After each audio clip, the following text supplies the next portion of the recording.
Hello বন্ধুরা, welcome to my channel. আমি অপর্ণা চলে এসেছি নতুন একটি ভিডিও নিয়ে তোমাদের সাথে গল্প করতে।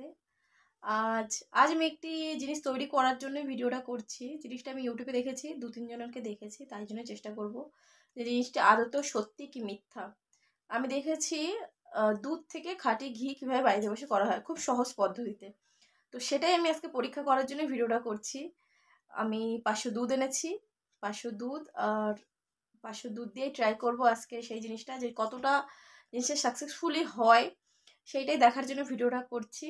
আমি জানি না আদৌ তো কতটা ঠিক হবে, কতটা ভিডিও ঠিক হলে তো খুবই ভালো, তো আমারও শেখা হয়ে যাবে, আচ্ছা যেতে তোমাদেরও। তাই চলো ভিডিওটা পুরোটা দেখবে, স্কিপ করবে না। আর হ্যাঁ, যদি চ্যানেলটি নতুন হয়ে থাকো তাহলে প্লিজ সাবস্ক্রাইব করে দিও। চলো দেখা যাক কতটি সাকসেসফুল এটা হয়। চলো। তো এটা তৈরি করার জন্য আমি একটা বোতল নিয়ে নিয়েছি, আর ফানেল নিয়ে নিয়েছি, আর 500 দুধ নিয়ে নিয়েছি।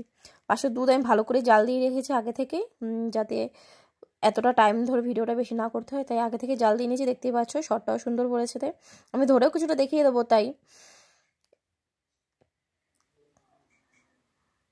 এবার এই বোতলটাকে নিয়ে নেবো, বোতলটা এটা সিলটা ছিঁড়ে ফেলবো। এটা না ছিঁড়লেও হয়, এটা ছিঁড়বো শুধু তোমাদেরকে দেখানোর জন্য। এটা ছিঁড়ে এই বোতলটাকে আগে থেকে আমি ধুয়ে রেখেছিলাম, তো কেউ বলো না আবার ধুইনি, এটা আগে থেকে ধুয়ে রেখেছি। এখন ছিঁড়লাম, ছিঁড়ে ফানেলটা এর উপরে লাগিয়ে দুধটা ঢেলে নেবো এর মধ্যেই। ফানেলটা একটু ছোটো হয়ে গেছে, শর্টটা বেজে যাচ্ছিলো, তাই আমার একটা অসুবিধা হচ্ছিলো তাড়াতাড়ি তাড়াতাড়ি করতে। তাও যাই হোক, তাড়াতাড়ি করে করেছি যেটুকুনি তাড়াতাড়ি পেরেছি।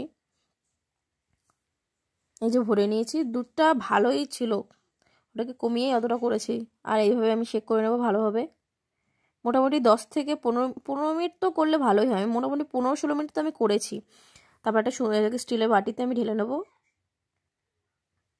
আর এই উপরে দেখতে পাচ্ছ, এইটাকেই ওরা দেখিয়েছিল কতটা স্মুথলি যেন হয়েছে, বোতলে কিচ্ছু লেগে নেই। উপরে এইটা আমি ভেবেছি প্রথমে চামচ থেকে তুলবো, ভাবলাম না, চামচ থেকে তুললে তোমরা বুঝতে পারবে না, তাই আমি হাত থেকেই করেছি। হাতটা আমি ধোয়াই ছিল। এই যে এটা পুরো তেল তেল একদম, তো মাখন বললে মাখনই বলতে পারো। এটা ফ্রিজে রাখলে হয়তো মাখনের কাজটা হবে, হ্যাঁ এটা ঠিক হতে পারে। এবার ঘি কতটা হবে কি হবে না সেটা তো তোমরা দেখতেই পাবে। আমি এটা পুরো তুলে ফেলবো আগে। আর 500 দুধে কতটুকু হয় দেখতে পাবে, এই যে এতটুকু হয়েছে। হয়তো ঠিকই আছে, আমি জানি না ভুল হয়েছে কিনা, কিন্তু তোমরা দেখো এতটুকু হয়েছে। আর এই যে পাশের এইটুকুনি কিন্তু আমি সর পরে এরকম কাছাকাছি রেখেছি দুধ। এই যে দুধ যেমনটা তেমন দুধ ছিল এতটা, আমি জাল দিয়ে টানিয়েছি এতটা, তারপর ওটাকে শেক করেছি। এখন এটাকে নিয়ে কড়াইতে দিয়ে দেখবো ঘি কতটা হয়। কতটা হবে, অল্পই হবে, তবু চলো দেখা যাক কতটা হয়। কড়াইটাকে প্রথমে গরম করতে বসিয়ে দিয়েছি, আগে গরম হয়ে নিক ভালোভাবে। কড়াইটা গরম হয়ে নিলে তারপরে এটার মধ্যে দেব। গ্যাসের ফ্লেমটাই আমি বাড়িয়ে রেখেছি।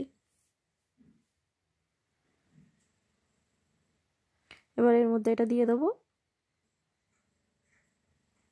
আর এটা নাড়িয়ে যেতে হবে, নাড়িয়ে যেতে হবে, যেহেতু দুধ তো লেগে যাচ্ছিল। আর আমার জিনিসটা তো খুব ছোট ছোট জিনিসের মধ্যে আরও তাড়াতাড়ি লেগে যাচ্ছিল। পরে আমি গ্যাসের ফ্লেমটা একটু কমিয়ে দিয়েছিলাম, তাই কারণ এতটা বাড়ানো থাকলে পরোটা এটা পুড়ে যাবে। এটা আমি তাই নাড়িয়ে নাড়িয়ে করেছি। তোমরা ট্রাই করতে পারো, কিন্তু হ্যাঁ আমি বলবো করো না, কারণ আমার হিসাবে ট্রাই না করাই ভালো। তার থেকে দোকান থেকে কিনে নিয়ে আসো, সেটাই খাও, সেটা ভেজাল হবে তবু সেটাই খাও। আর যদি পিওর খেতে চাও তাহলে এইভাবে করে খেতে পারো, অসুবিধা নেই।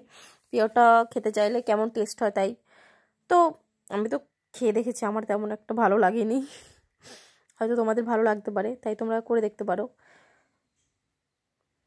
দেখতে পাচ্ছ ঘি হয়ে গেছে। এখন এটাকে বন্ধ করে দিয়েছি, কারণ এটা এবারে পুড়ে যাচ্ছে আর এটা হচ্ছে না, তাই আমি বন্ধ করে দিয়েছিলাম।